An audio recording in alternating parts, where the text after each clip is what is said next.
சட்டமன்ற தேர்தலாக இருக்கட்டும், நாடாளுமன்ற தேர்தலாக இருக்கட்டும், இல்லை உள்ளாட்சி மாநகராட்சி தேர்தலாக இருக்கட்டும், அது எப்படி பாஜக மட்டும் தொடர்ந்து பாஜகவும் பாஜக கூட்டணியும் வெற்றி பெற்று வருகிறார்கள். மக்கள் ஆதரவு மோடி, பாஜக, அமித்ஷா போன்றவர்களுக்கு பெருமளவு இருக்குது அப்படின்னு மீடியாக்கள் மூலமாக நம்ப வைக்கப்படுகிறது. மகாராஷ்டிராவில் பாம்பே கார்ப்பரேஷன் தேர்தல் BMC எலெக்ஷன் நடந்து முடிஞ்சிருக்கு. 30 வருடங்களுக்கு மேலாக தாக்கரே குடும்பத்தினுடைய கட்டுப்பாட்டில் தான் அந்த மாநகராட்சி இருக்குது.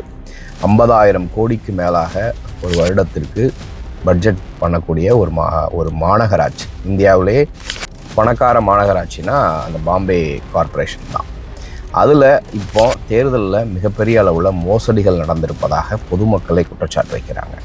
ஒரு உண்மையான, நேர்மையான, வெளிப்படையான தேர்தல் ஆணையமாக இருந்தால் எப்படி நடந்து கொள்வார்கள் அப்படின்னா, அது உடனடியாக அதில் இருக்கக்கூடிய முறைகேடுகள்லாம் விசாரிக்கப்பட்டு உரிய நடவடிக்கைகள் எடுக்கப்படும். ஆனால் மோடி அரசின் கீழே கடந்த 12 ஆண்டுகளாக தேர்தல் ஆணையம் மட்டுமல்ல, இந்தியாவில் இருக்கக்கூடிய பிரதானமான அரசியல் அமைப்புகளில் இருக்கக்கூடிய நிறுவனங்கள் எப்படி நடந்து கொள்கின்றன, சுதந்திரமாக இயங்கக்கூடிய நிறுவனங்கள் எல்லாம் மோடிக்கு ஒரு கைப்பாவையாக, ஒரு அடிமையாக செயல்பட்டுக்கிட்டு வராங்க.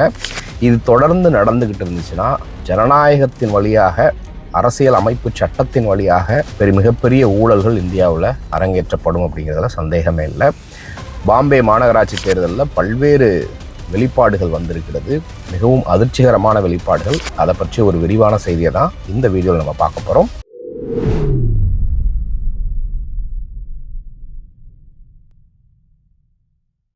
கோபாசி நண்பர்களுக்கு வணக்கம். வீடியோக்குள்ளே போகிறதுக்கு முன்னாடி சேனலை மறக்காமல் சப்ஸ்கிரைப் பண்ணிடுங்க. இந்த வீடியோவை லைக் பண்ணிவிட்டு உங்கள் கருத்துக்களை மறக்காமல் கமெண்ட் செக்ஷனில் பதிவிட்டுருங்க. பாம்பே மாநகராட்சி தேர்தல் முதல் முறையாக 30 வருடங்களுக்கு பின்பு தாக்கரே பிரதர்ஸ், உத்தவ் தாக்கரே, ராஜ் தாக்கரே ஒன்றாக இணைகிறார்கள். இதுவரைக்கும் பிரிந்திருந்த ஃபேக்ஷன்ஸ், பாபா சாஹேப் தாக்கரே இருக்கார் இல்லையா, பால் தாக்கரேனுடைய பையன் தான் உத்தவ் தாக்கரே. அவருடைய கட்சி தான் சிவசேனா. அந்த சிவசேனா கட்சியவே பாஜகவுக்கு எதிர்த்து நிற்கிறீங்க அப்படின்றதுக்காக ஏக்நாத் ஷிண்டேவை அமலாக்கத்துறையை வச்சு மிரட்டி கட்சியை 2 உடைச்சு தேர்தல் ஆணையத்தினுடைய உதவியோடு சிவசேனாவினுடைய ஒரிஜினல் சின்னத்தை ஏக்நாத் ஷிண்டே குரூப்புக்கு ஒதுக்கியது இந்த பாஜக அரசு.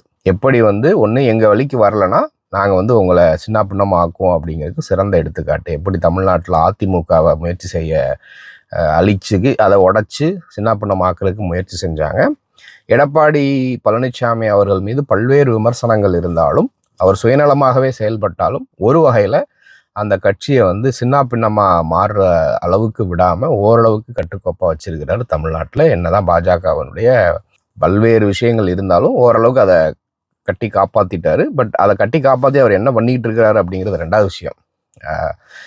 இப்போ பிஜேபிக்கே ஹிந்துத்துவ ஐடியாலஜியை ரொம்ப விகரசாக சொல்லி கொடுத்தது பால் தாக்கரே தான். அதை உத்தவ் தாக்கரே பல்வேறு இடங்களில் சொல்லியிருக்கிறார். இன்றைக்கு மகாராஷ்டிராவில் அவங்கள ஒழிச்சு கட்டணும்னு பாஜக துடிச்சிக்கிட்டு இருக்குது.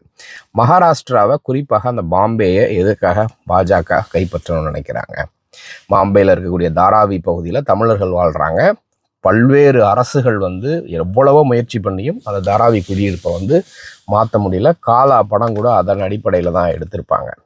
ஆனால் இப்போ அந்த தாராவி ப்ராஜெக்ட் அதானிக்கு போகும். பாஜக ஒரு இடத்துல வெற்றி பெறுகிறது, ஒரு மாநிலத்தில் வெற்றி பெறுகிறதுனா ஆட்டோமேட்டிக்காக அது அதானி வெற்றி பெறுவதாக தான் காரணம்னு சமூக வலைதளங்களில் பரவிக்கிட்டு இருக்கக்கூடிய செய்தி உறுதியளிக்கக்கூடிய வகையில் இந்தியா முழுக்க எங்கெல்லாம் பாஜக வெற்றி பெறுகிறதோ பெரும்பான்மையான கான்ட்ராக்ட், பெரும்பான்மையான உட்கட்டமைப்பு வசதிகளுடைய கான்ட்ராக்ட் அதானி நிறுவனத்துக்கு போகும், இல்லைனா அம்பானி நிறுவனத்துக்கு போகும். 2 பேருமே குஜராத்திஸ் தான்.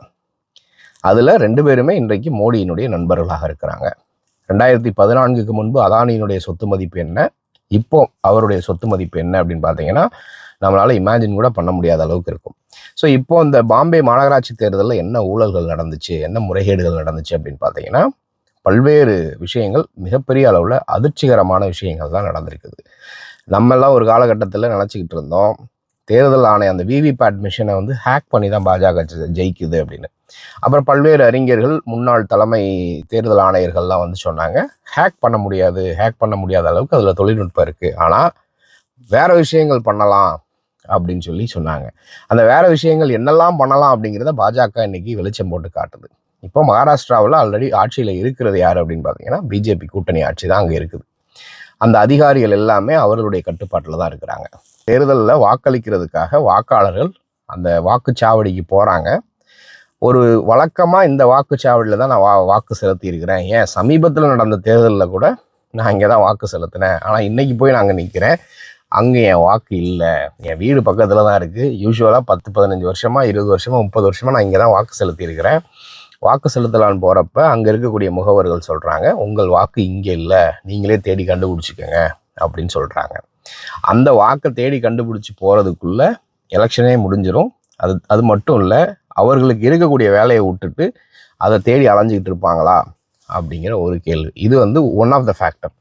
அடுத்த ஃபேக்டர் பார்த்தீங்கன்னா, உள்ளாட்சி தேர்தலாக இருந்தாலும் நகராட்சி மாநகராட்சி தேர்தலாக சட்டமன்றம் நாடாளுமன்ற தேர்தலாக எதாக இருந்தாலும் தேர்தல் ஆணையத்தின் சார்பில் இன்டெலிபிள் இங்கு தான் யூஸ் பண்ணுவாங்க, அழிக்க முடியாத இங்கு. அந்த ஓட்டு போடக்கூடிய விரலில் ஒரு இங்கு வைப்பாங்க. அந்த இங்கு எதுக்குன்னா, இதுக்கு நீங்கள் ஓட்டு போட்டுட்டீங்க, திரும்பி இன்னொரு ஓட்டு உங்களால் போட முடியாது அப்படின்னு சொல்கிறதுக்காக. அதை அழிக்க முடியாத இங்கு கிட்டத்தட்ட 1 வாரம் 1 மாதம்லாம் அந்த இங்கு இருக்கும். நீங்கள் எதை வச்சு அழிக்க முயற்சி பண்ணாலும் அவ்வளோ சீக்கிரமாக ஒரே நாளில் அதை அழிக்க முடியாது. பல்வேறு வீடியோக்கள் சமூக வலைதளத்தில் ஃபுல்லாக பரவ ஆரம்பிச்சிச்சு. அந்த இதில் பார்த்தீங்கன்னா, இந்த மகாராஷ்டிரா பிஎம்சி எலெக்ஷனில் மார்க்கருக்கு பயன்படுத்தக்கூடிய இங்கு பயன்படுத்தியிருக்கிறாங்க, பர்மனண்ட் மார்க்கர் பயன்படுத்தியிருக்கிறாங்க.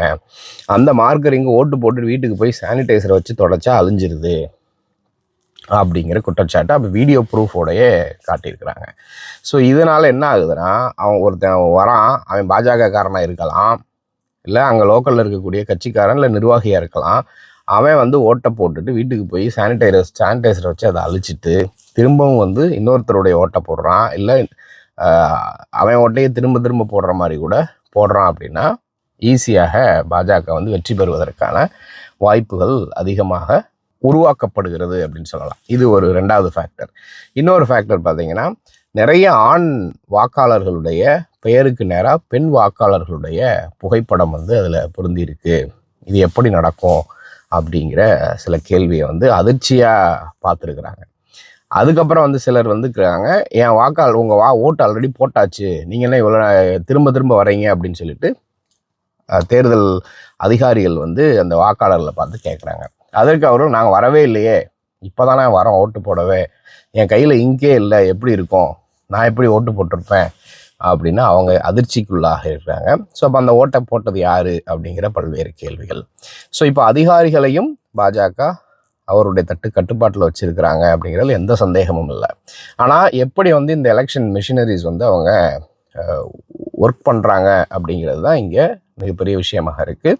அது மட்டும் இல்லாமல் குறிப்பிட்ட இடங்களில் எங்கெல்லாம் பாஜக மார்ஜினில் ஜெயிச்சிருக்கு இதுக்கு முன்னாடி, இல்லை எங்கெல்லாம் பாஜக அதிகமான வாக்குகள் வெற்றி பெற்றிருக்கிறாங்க, பாஜகவுக்கும் இல்லை பாஜக கூட்டணி ஆட்களுக்கும் எதிர்த்தரப்பினருக்கும் வாக்கு வித்தியாசத்தில் எங்கெல்லாம் தின் மார்ஜின் இருக்குதோ அங்கெல்லாம் எதிர்கட்சிகளுக்கு தொடர்ந்து வாக்கு செலுத்தி இருக்கக்கூடிய மக்களுடைய வாக்குகளை திட்டமிட்டு நீக்கியிருக்கிறாங்க.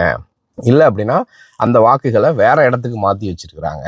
அவங்க எப்பயுமே இங்கே போடுவாங்க, இங்கே போடுற இடத்துல அவங்க ஓட்டு இல்லைன்னா அவங்க வேற இடத்துக்கு போகணும். அப்படி போகிறதுனால டிலே ஆகும், சிலர் போடுவாங்க, சிலர் போடாமலே போயிடுவாங்க.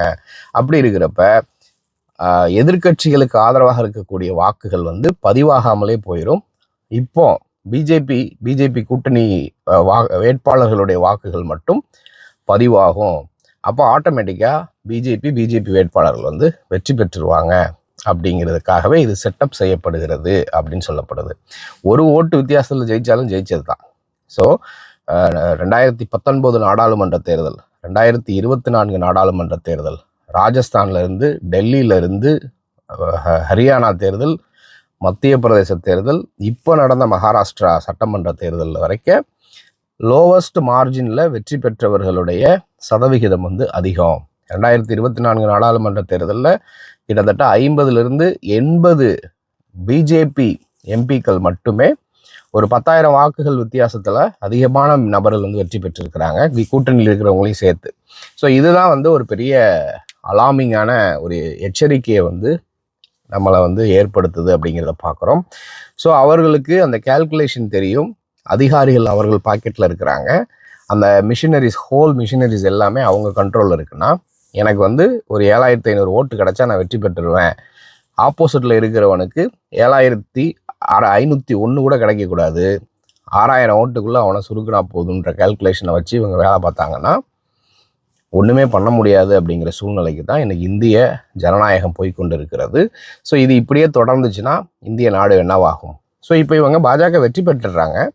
வெற்றி பெற்று என்ன செய்கிறாங்க அப்படின்னு பார்த்தீங்கன்னா, அதை சொல்லி உங்களுக்கு தெரியறது இல்லை. ஹிந்துத்துவ அரசியலை கொண்டு வராங்க, அதானி அம்பானிகளுக்கு வழிகளை வகுத்து விடுறாங்க, ஏழை மக்கள் நசுக்கப்படுவாங்க, எல்லாத்தையும் ப்ரைவேட்டைஸ் பண்ணுறாங்க. இப்படி இந்தியாவுக்குள்ளே இப்படி கலைபரங்களை செஞ்சுக்கிட்டு இருக்கிறாங்க.